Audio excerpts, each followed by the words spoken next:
What? What did you just do? Pervert. Molester. She screamed and began sobbing uncontrollably, turning her back on me to hide her exposed chest.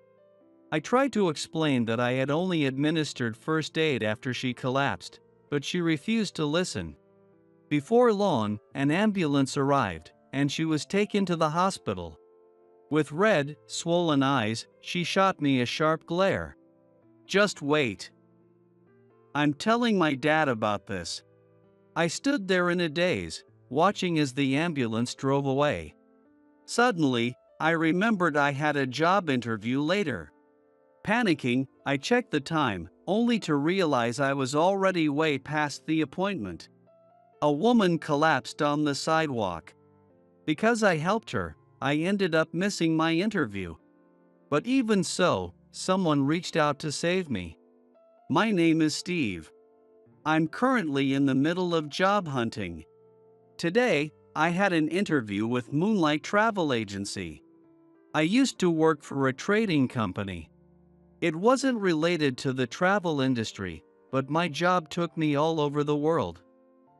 During my downtime, I enjoyed visiting famous local spots, eating at renowned restaurants, and connecting with the locals. I wanted to work in a job where I could use those experiences. Moonlight Travel Agency is a small company, but their slogan, "Experience the world's most breathtaking views while you're alive," really resonated with me. Their customer reviews are great too. I'm sure the company will grow. I want to be a part of that. As soon as I stepped out of the station, the pedestrian traffic lights at the crosswalk in front of me started blinking green. I arrived 30 minutes early for the interview, so I had plenty of time. Everything's fine. I calmed my slightly jittery legs and waited for the traffic lights to turn green. Just then, a man in a suit rushed past me, looking panicked. The pedestrian traffic lights had already turned red, and cars were starting to move. Danger! Before I could even shout, the man was hit by a car. A scream echoed from a woman. The man, who had been driving the car, rushed over to the man who was lying on the road. "Someone call an ambulance," he shouted, so I quickly grabbed my phone and dialed 911. One of the women waiting at the traffic lights called out, "I'm a nurse," and rushed to the injured man. Watching her take charge so confidently gave me a sense of relief. But then, I heard a loud thud behind me. Turning around, I saw a woman lying on the sidewalk. Her sunflower-patterned skirt caught the light. But it wasn't the time to think about that right now. Onlookers started murmuring, "What's going on?" but no one moved to help her, just furrowing their brows in confusion. Some people were even walking away, leaving her behind.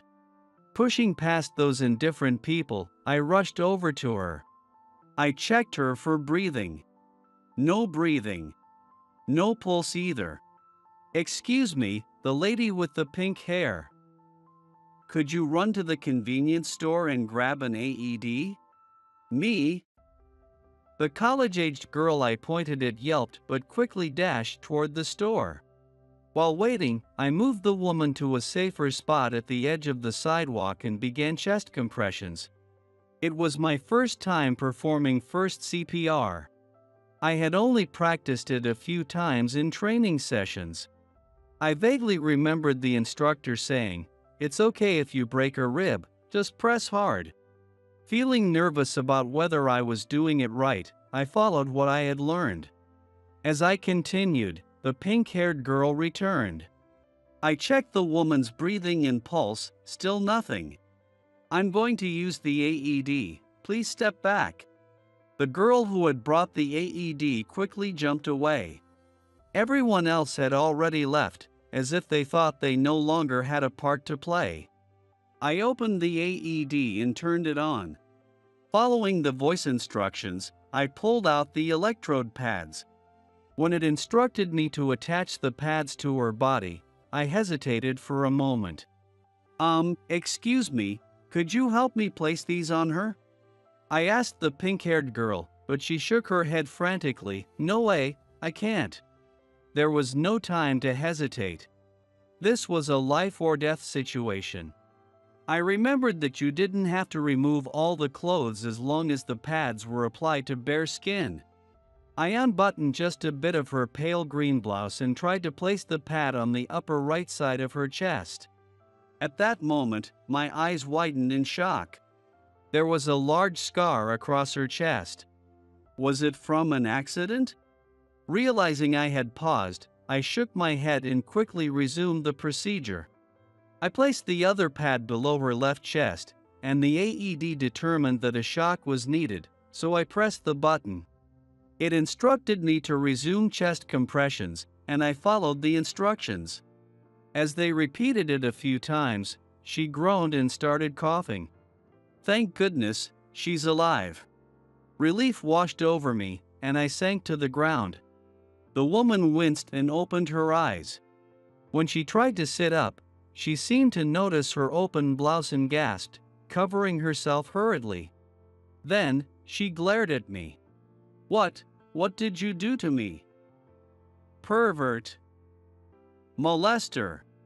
Wait, you collapsed, and Don't look at me. She turned away, sobbing uncontrollably. Quickly fastening the buttons of her blouse, she stood up. But she seemed to feel faint, and her body swayed. I instinctively reached out to support her. But the next moment, her hand came flying toward my left cheek in a sharp slap. Don't touch me. Just then, the ambulance arrived. They were already loading the man who had been hit by the car onto a stretcher. Over here. This girl collapsed too, but she just regained consciousness. The woman who had brought the AED called out to the paramedics. One person rushed over, asking, "Are you okay?" and glanced at the AED spread out on the ground. "Are you okay? Please come with us. We'll check you over just to be sure." The woman nodded quietly, but before getting into the ambulance, she shot me a piercing glare with her tear-streaked, red eyes. "Just wait. I'm telling my dad about this." I stood there in shock as I watched the ambulance drive away. Suddenly, I remembered my interview. Panicking, I checked the time, only to find that the appointment time had long passed. I rushed to the Moonlight Travel Agency building, but I was turned away at the door with a firm, "Lateness is unacceptable." Needless to say, I later received a rejection letter from them. A few days after receiving the rejection letter from Moonlight Travel Agency, I tried to move on and continue my job search. What's done is done. It's important to move forward. Today, I didn't have any interviews lined up. I decided to visit the job center for some career advice and stepped out of my apartment. Just then, a sleek, black car, clearly expensive at first glance, came to a silent stop in front of the apartment. That car felt completely out of place in front of this apartment, where the rent was only a few $100s a month. Was one of the residents related to someone wealthy? I'd never heard anything like that. As I pondered, a man stepped out of the car. When I recognized his face, my eyes widened in shock. It was Mr. Adams, the CEO of Moonlight Travel Agency. I had seen his picture on the company's website many times. Then, to my even greater surprise, a woman stepped out of the car after him. She was the very same woman I had saved on the day of my missed interview, wearing a yellow cardigan this time. Could she be an employee of Moonlight Travel Agency too? As I stared at them in disbelief, the woman's eyes met mine. "Oh, Dad, that's him," she murmured, looking away awkwardly as she tugged at Mr. Adams's sleeve. "You're the one who saved Hannah." Mr. Adams rushed toward me with his arms wide open. He grabbed my hand and shook it vigorously up and down. As I stood there, dumbfounded, he pulled a business card from the inside pocket of his jacket. I'm David Adams, the CEO of Moonlight Travel Agency. I heard that you saved my daughter's life the other day. I can't thank you enough. He bowed his head deeply, then shot a stern look at Hannah. Hannah bit her lip before bowing her head as well. I'm so sorry for calling you names and accusing you of being a pervert back then. You saved my life, and I didn't even thank you. In the ambulance, after I explained everything, the paramedics scolded me. They said I might not have woken up if it weren't for you. Looking into Hannah's eyes as she glanced up at me cautiously, I could tell she truly felt sorry. I'm just glad you understand. Thank you for coming all this way to apologize and express your gratitude.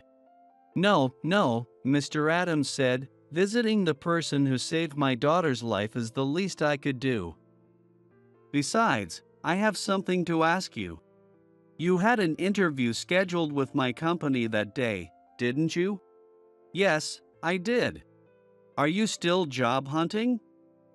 Or have you found a position somewhere else? No, I'm still looking. That's fortunate for us, then. Steve, if you're willing, I would like to offer you a job at my company. Wait, what? It felt as if a path that had been closed off had suddenly opened right before me. I've heard that when Hannah collapsed, many people just walked by and ignored her. But you were the one who rushed to her aid. Someone with that sense of justice, who can remain calm in a crisis, is exactly the kind of person we need. Please consider joining us. Please, I'm asking as well. It's my fault you missed your interview. With both of them bowing their heads to me, I couldn't help but feel overwhelmed. I've actually really wanted to join your company. So, I'd be thrilled if you would hire me. Please, I look forward to working with you. Is that so? Thank you, Steve. We look forward to working with you too. I firmly shook the hand Mr. Adams offered. Beside us, Hannah let out a small sigh of relief. And so, a month passed since I successfully joined Moonlight Travel Agency. As I arrived at the main office and was about to head up in the elevator, Hannah slipped in right behind me. Good morning. Good morning, Steve. No one else joined us, and the elevator quietly closed its doors and began to ascend. Being alone with Hannah made me feel a bit tense. After joining the company, I was assigned to the department where she served as the senior manager. So, we were headed to the same place. While I frantically searched for something to talk about, she broke the silence first. Everyone's been talking about how quickly you're standing out in the department.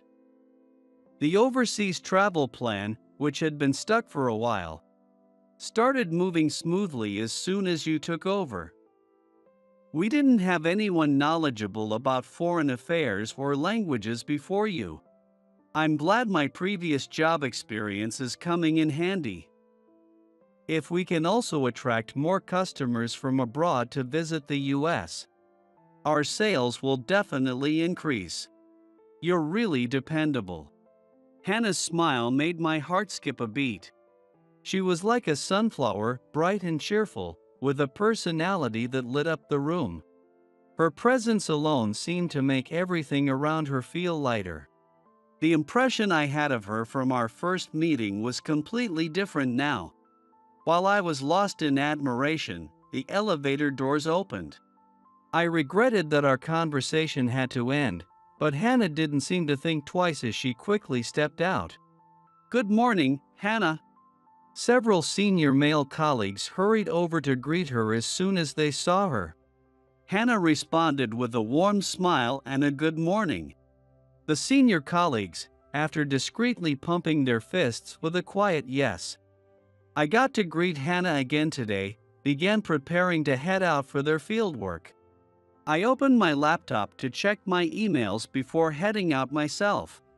The senior female colleague called Laura, who sat next to me, stretched her arms lazily above her head. Ah, another day out in the field. I don't even like traveling, so I'm terrible at putting together plans for inns or recommending nearby attractions. Hey, Steve, can you go in my place? Hey, don't push your work onto the junior staff. Hannah's reprimand came swiftly, and the senior pouted in response. Oh, come on. This is all about putting the right person in the right job. Steve's better at this, and he'll create a plan that'll make the inns happier than anything I could do. If you keep piling your work on Steve, he'll get overwhelmed. I couldn't help but glance over at Hannah. She was staring at the senior with a firm, chastising look. The senior, looking disgruntled, noisily stood up from her chair. Yeah, I'll do it. Must be nice for you, though, being able to stay in the office all day as the department head. I noticed Hannah's eyes drop slightly at the comment. I frowned at Laura, who was still sulking. There were a few colleagues like her who were frustrated that Hannah only handled office work and rarely went out for field inspections or business trips. For some reason, it was an unspoken rule that Hannah stayed in the office most of the time. Laura, someone has to stay in the office in case of emergencies, right? That's why the department head stays behind. I guess that's true. Laura sighed, then turned to Hannah with a small bow. Sorry, I went too far. After her apology, she headed out of the office. It was about time for me to head out too, or I'd be late for my appointment. I shut down my computer and grabbed my bag. Thank you, Steve. Hannah's eyebrows were furrowed slightly, her expression a little downcast. It was nothing, really. I'll be back soon. I smiled, hoping to lift her spirits, and left the office. As I watched Hannah's shoulders slump, I couldn't help but feel a little concerned. Next week, we'll be going to Spring Rain Inn to preview their tour plan. Since it's a couple's plan, it will be 2 people, a man and a woman. So, it will be me and Steve. Hannah's announcement stirred up a buzz in the office, particularly among the male employees. You're lucky, Steve, getting to go to the hot springs with Hannah. And it's for the couple's plan? So you're going to have to act like a couple, right? Even if it's just pretend, getting to be Hannah's boyfriend? That's one hell of a perk. Although envious, my senior colleagues still cheered me on with comments like, good luck, and just don't overstep, alright? It was comforting to know that everyone in the company was so supportive. But why Steve? He just started here, didn't he? Idiot, Steve's a workhorse. He's been killing it ever since he joined. Fair enough. But it's still rare for Hannah to go out in the field, right? This might be her first time, actually. Yeah, that's true. With that, the seniors returned to their desks. I couldn't help but feel puzzled myself. Why would they take the newest employee like me on my first field work assignment? And for a couple's plan, no less. Could it be that she thought I'd be fine pretending to be her boyfriend? Maybe she actually likes me? I let my imagination run wild, and before I knew it, I had made a mistake entering some data. Thankfully, it was an easy fix, but I mentally reminded myself to stay focused. Before I knew it, the day of the site inspection with Hannah arrived. Given the nature of the plan, we were staying over a weekend, when couples were most likely to visit. Most guests drove to Spring Rain Inn, so we were traveling by car. Naturally, I was the one driving. Hannah, sitting in the passenger seat, was unusually quiet. Normally bright and cheerful, today her face was tense, and her lips were pressed tightly together. She even looked a little pale. Are you alright? Are you feeling car sick? I asked, trying to stay calm despite my growing concern, although I had been driving as smoothly as possible. Hannah shook her head. I'm fine. You're a really good driver, Steve. Thank you. Do you mind if I hold on to something, just for a bit? Hold on to.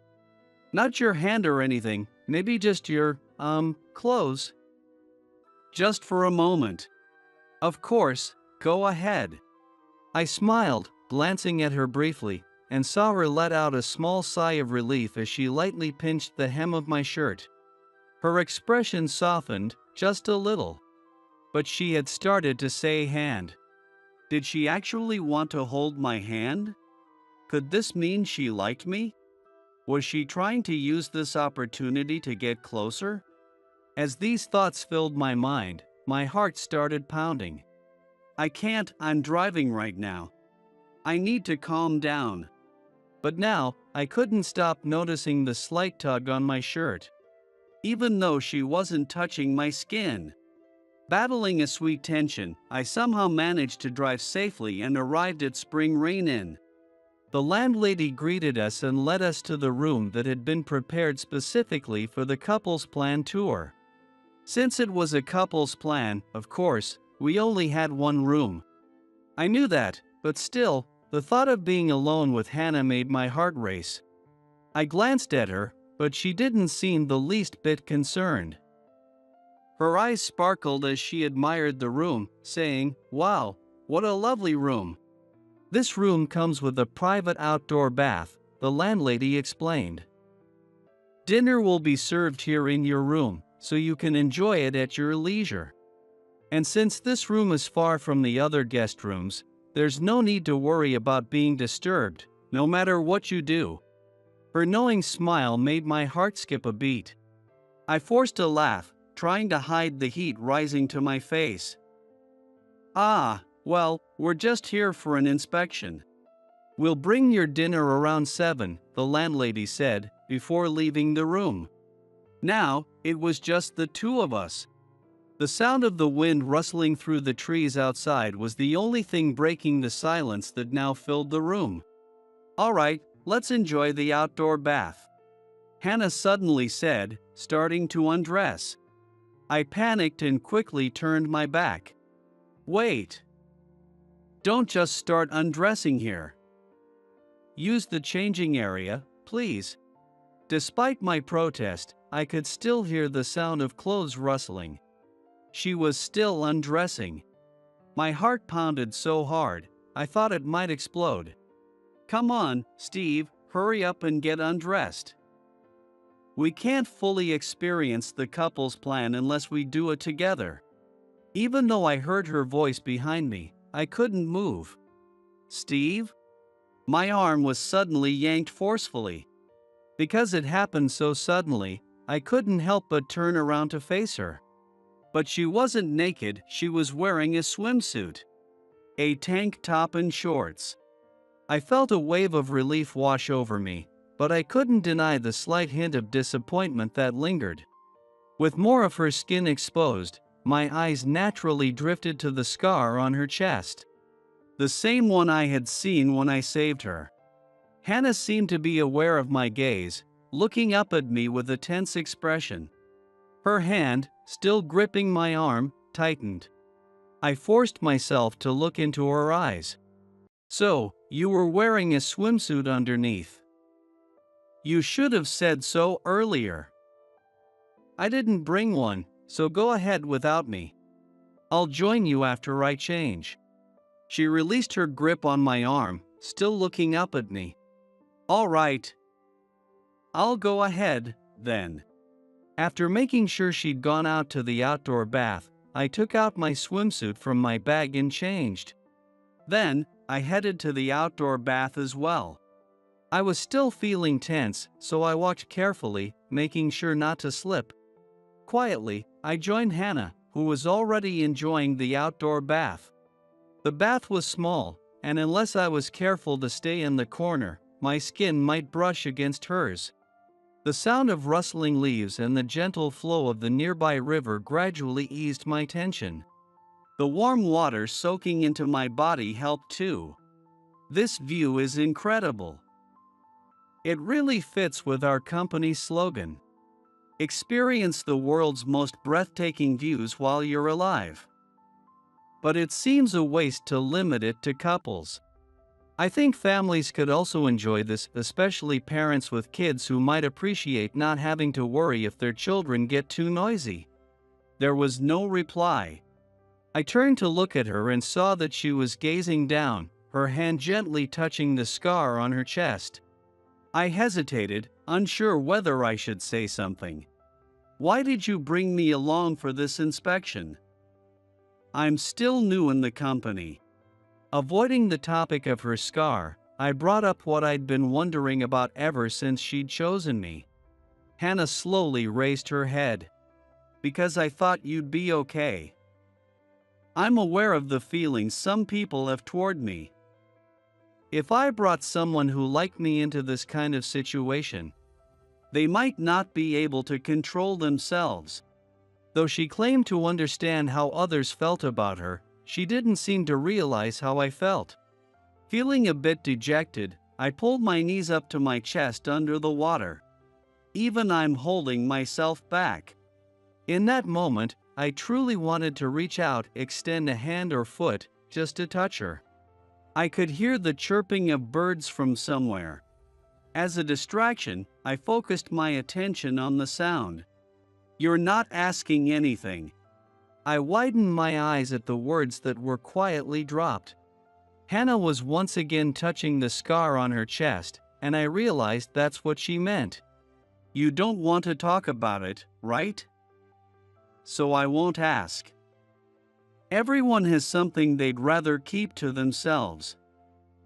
But, scar or not, you're still Hannah.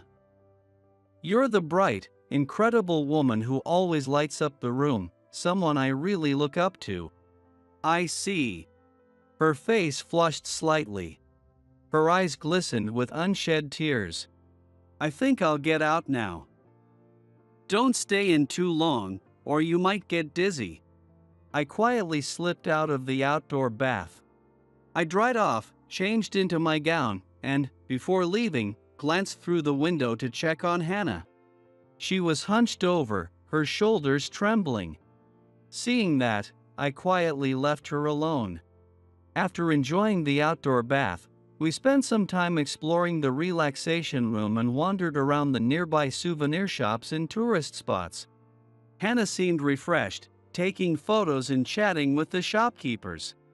By the time we returned to our room just before 7, we were ready to indulge in the dinner that was brought to us. Once we had finished and I had summarized the day's events in the report, I closed my laptop. The day's work was officially done. "Good job, Steve. Here you go." Hannah, who had finished earlier, handed me a cup of the local sake. As I took a sip, the sharp, refreshing taste ran down my throat. For a while, we sat together in comfortable silence, enjoying the sake and some pickled snacks we had bought at a souvenir shop. Though we didn't talk much, the atmosphere felt peaceful and pleasant. "Hey, Steve, why did you leave your previous job?" "It was a trading company, right?"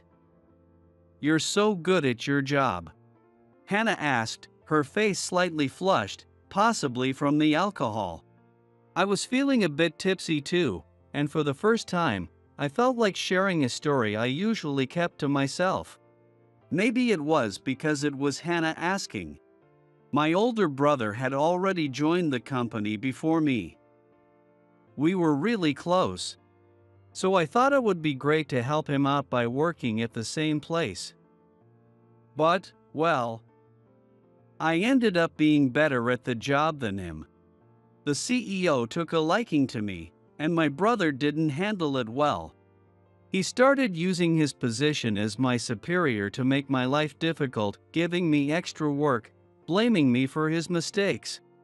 I figured he'd get over it eventually, and things would go back to normal. so I didn't let the others know what was happening. I think to them, I seemed to be doing just fine. But in the end, it got to me. On the day of a major business meeting, I came down with a fever.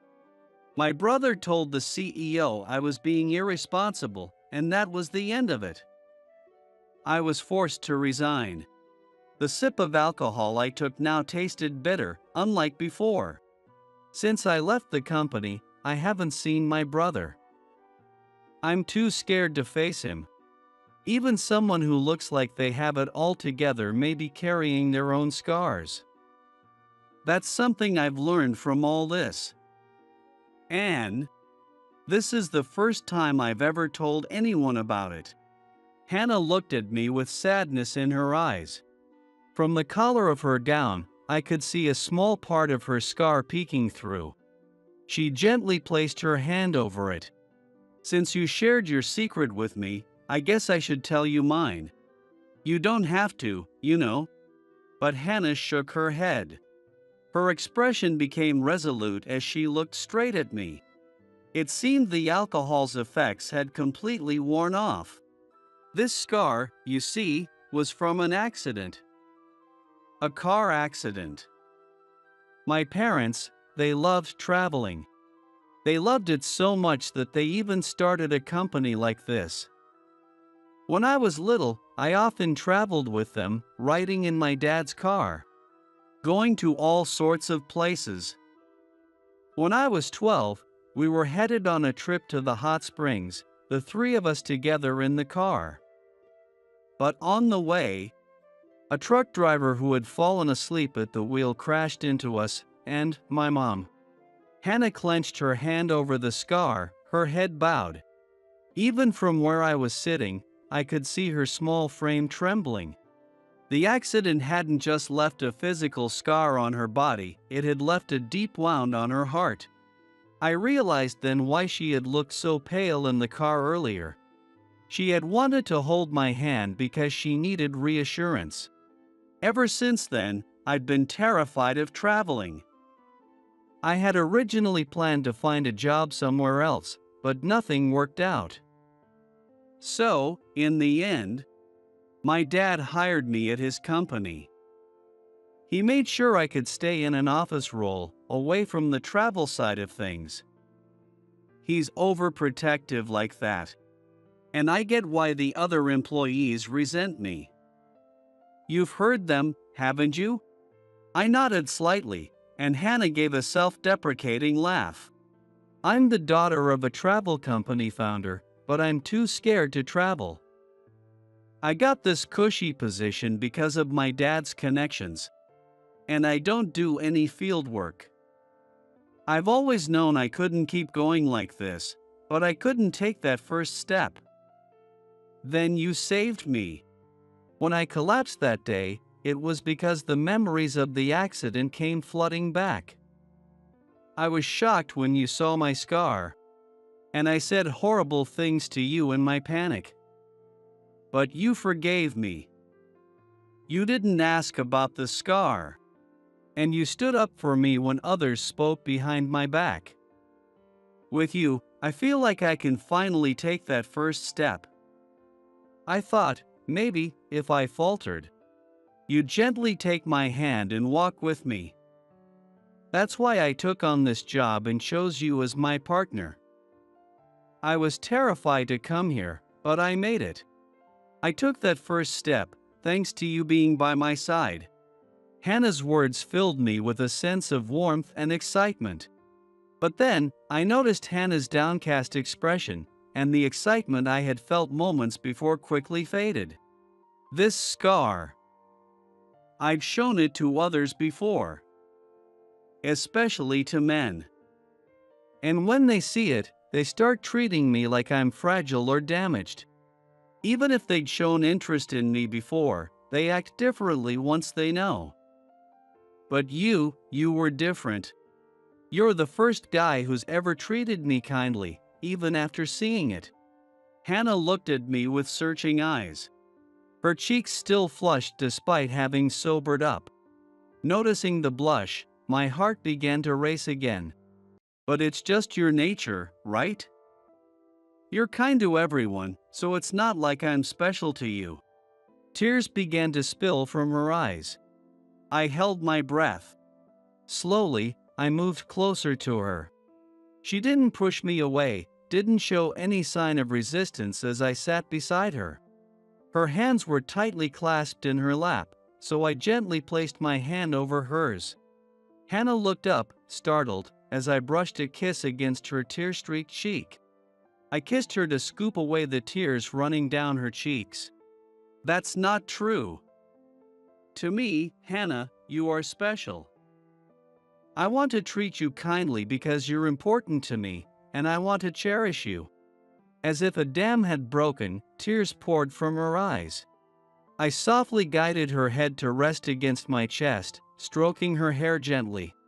Then, she grabbed onto my pajamas as if clinging to me, and cried like a child.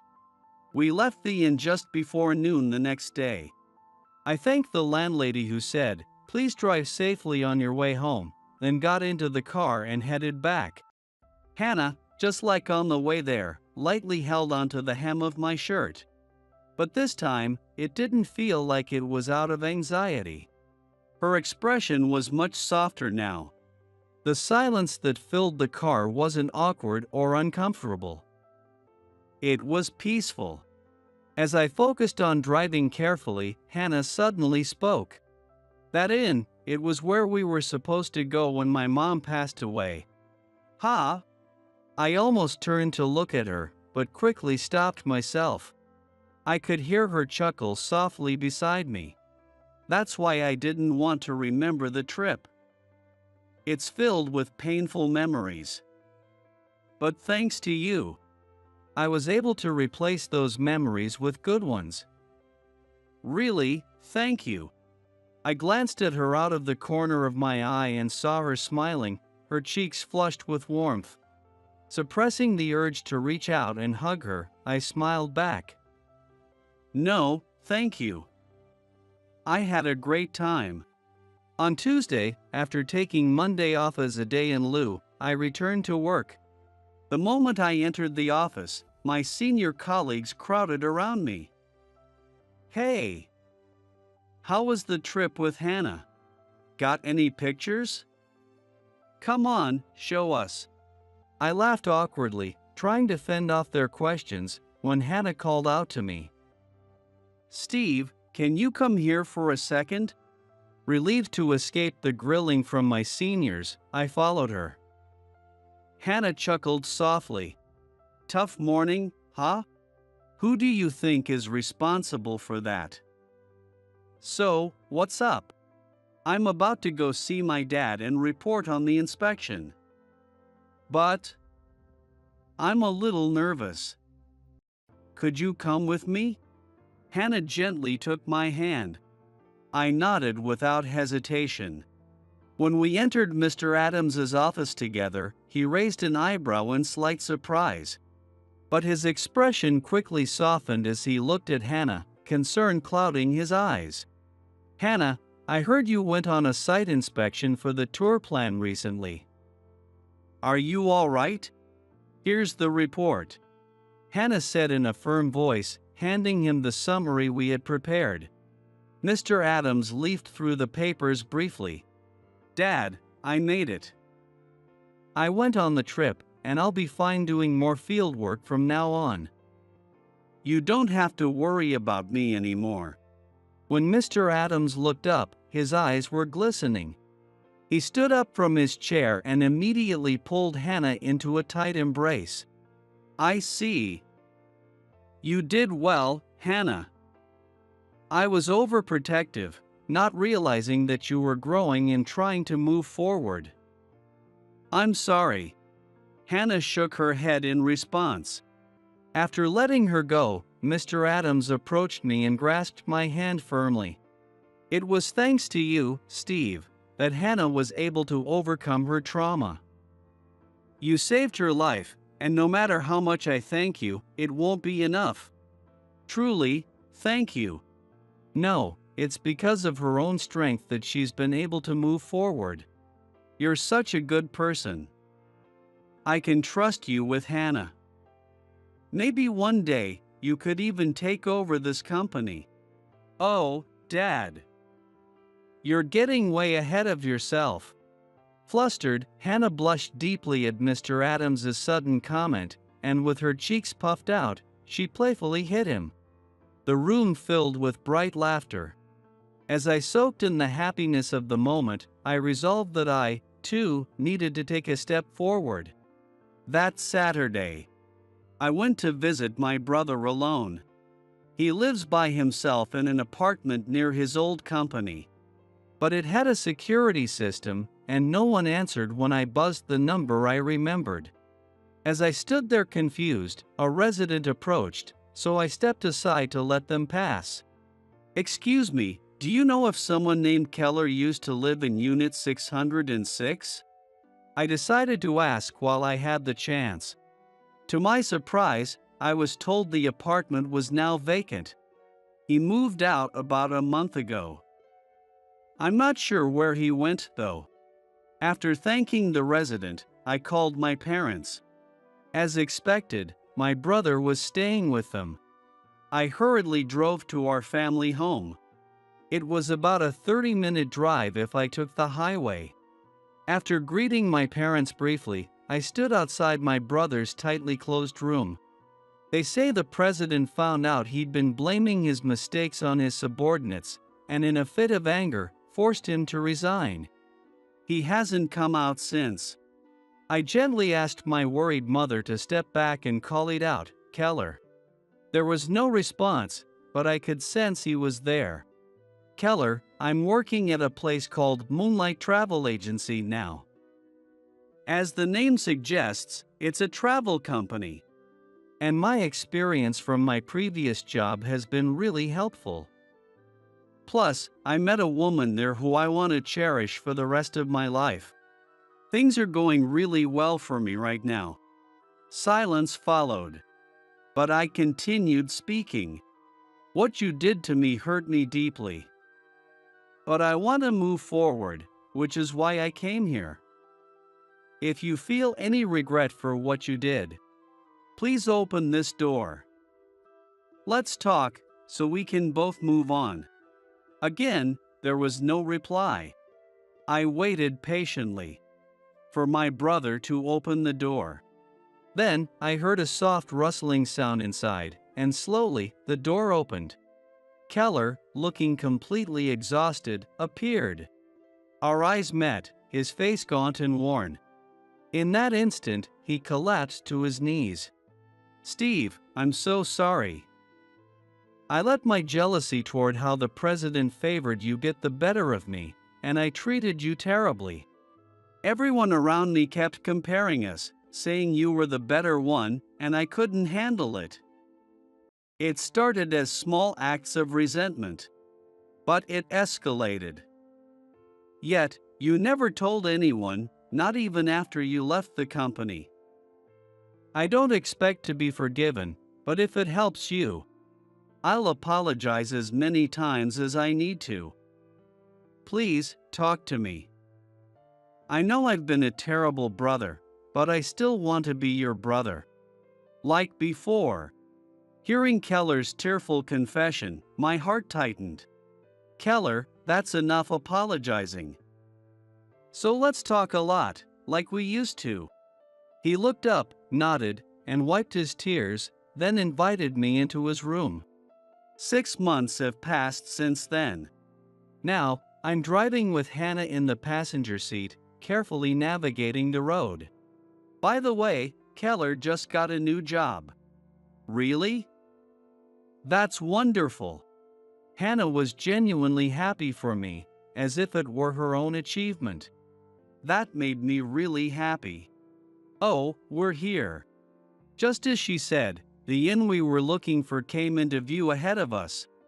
The spacious parking lot made it easy to park, and I had no trouble getting the car in place. We were here again for another site inspection of a tour plan. This one, like before, was for couples. By now, it had become the norm